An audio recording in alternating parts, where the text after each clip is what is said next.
بے گھر اور بے آسرا۔ شمالی وزیرستان کے یہ خاندان پاکستانی فوج کے آپریشن سے بھاگ کر اب افغانستان میں پناہ لینے پر مجبور ہوئے ہیں۔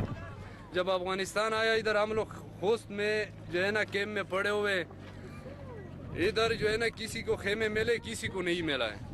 جو 5-6 دن ہو گیا لوگ جو ہے نا ادھر پہاڑوں میں درخت کے نیچے کھڑے ہوئے، نہ ڈاکٹر ہے ادھر، نہ پانی ملتا ہے، نہ ریشن صحیح طریقے سے ملتا ہے۔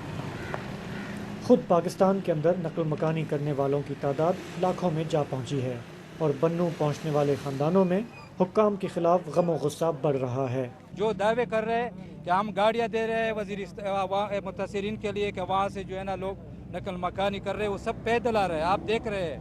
تو ایک گاڑی 40-50 ہزار کوچ یا دوسرا جو ہے نا ہائیس وغیرہ وہ لے رہے ہیں لوگوں سے۔ تو یہاں پہ گورنمنٹ کا صرف برائے انعام جو دعوے کر رہے ہیں یہ سب جھوٹ ہے۔ فوج اور حکومت کا اصرار ہے کہ وہ اس انسانی بحران سے نمٹنے کے لیے ہر ممکن کوشش کر رہی ہے، اور یہ کہ شمالی وزیرستان میں مشتبہ شدت پسندوں کے خلاف آپریشن اب ناگزیر ہو چکا تھا۔ لیکن اس آپریشن میں اب تک عام لوگ کتنے مارے گئے ہیں، اس بارے میں حکام خاموش ہیں۔ لیکن لوگ کیا کہتے ہیں؟ یہ ہمارے نہ چھوٹوں کو دیکھتا ہے، نہ بڑوں کو دیکھتا ہے، نہ بوڑھوں کو دیکھتا ہے، نہ عورتوں کو دیکھتا ہے، شیلنگ کر رہا ہے ہمارے اوپر۔ ایک بات پوچھوں میں آپ سے؟ جی ہاں، وہ یہ کہتے ہیں کہ وہاں پہ ازبک ہیں، طالبان ہیں، دوسرے ہیں، حقانی والے ہیں، یہ بات اس میں سچائی تو ہے نا؟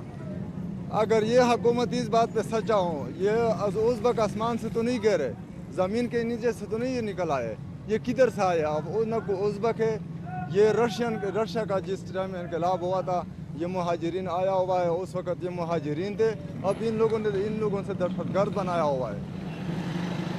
بہرحال فی الحال فوری مسئلہ بے دخل ہو جانے والے ان لاکھوں خاندانوں کی امداد کا ہے، جن کی اکثریت کو کچھ پتہ نہیں کہ وہ واپس اپنے گھروں کو کب لوٹ سکیں گے۔ شاہ زیب جیلانی، BBC نیوز، بنوں۔